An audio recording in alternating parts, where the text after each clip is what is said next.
Assalamualaikum warahmatullahi wabarakatuh. Saya Dr. Aswedi Putra, spesialis ortopedi dan traumatologi di Rumah Sakit Urip Sumoharjo, Bandar Lampung.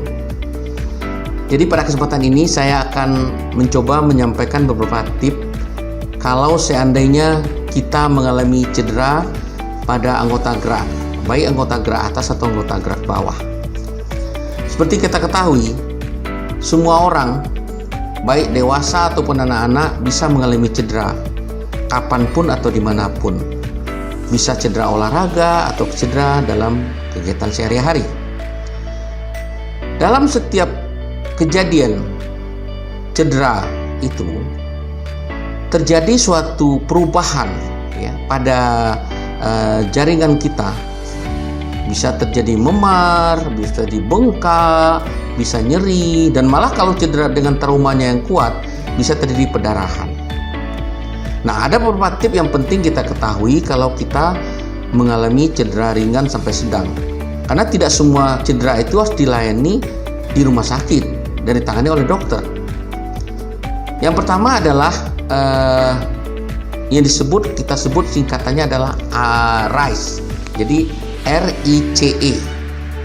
R itu adalah rest, artinya istirahatkan. Jadi kalau kita mengalami cedera, jangan kita bawa melakukan suatu aktivitas. Kita harus istirahatkan tungkai atau anggota gerak yang kita mengalami cedera itu, supaya tubuh kita akan memberikan suatu sistem penyembuhan kepada anggota gerak mengalami cedera dan akan mempercepat kesembuhan.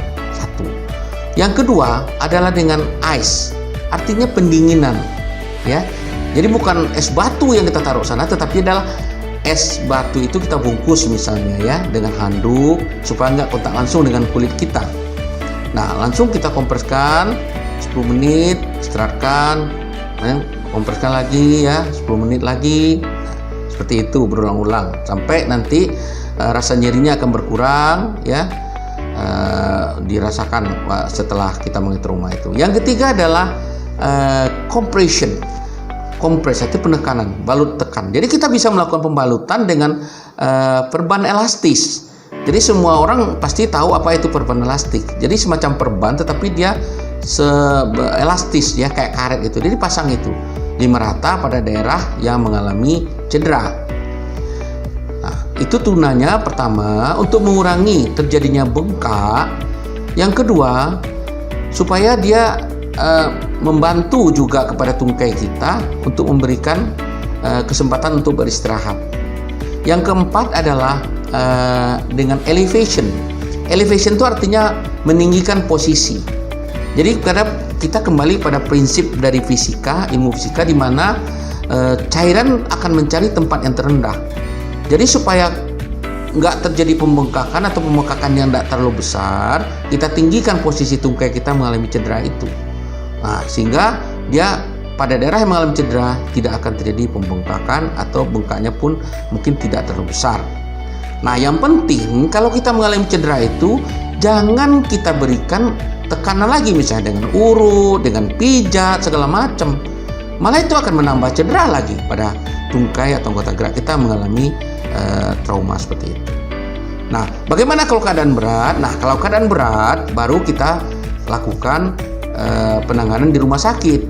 Ya, kalau keadaan berat itu bisa mengenai cedera pada tulang, ya, ini bukan patah tulang, nah segala macam seperti itu. Itu baru penanganan di rumah sakit. Dan perlu diketahui juga, tidak setiap patah tulang itu perlu kita lakukan operasi. Ya, jadi ada namanya tindakan konservatif dan ada tindakan operatif. Nah, jadi yang penting bagi kita adalah bagaimana penanganan awal cedera itu. Nah, pada tulang juga seperti itu prinsipnya. Nah, pertama kita lakukan imobilisasi atau rest, kita pasang spalak aja. Karena kita dari SD sampai SMA dulu di PMR, Palang Merah Remaja, kita belajar bagaimana cara masang spalak itu. Nah, itu. Kemudian ditambah tadi prinsip yang tadi itu. Nah, adalah kita bawa ke rumah sakit sehingga mendapatkan pertolongan. Barangkali demikian saja tips-tips saya supaya dapat digunakan sehingga bermanfaat bagi kita dalam menangani cedera. Demikian saja informasinya. Wabillahi taufiq wal hidayah. Wassalamualaikum warahmatullahi wabarakatuh.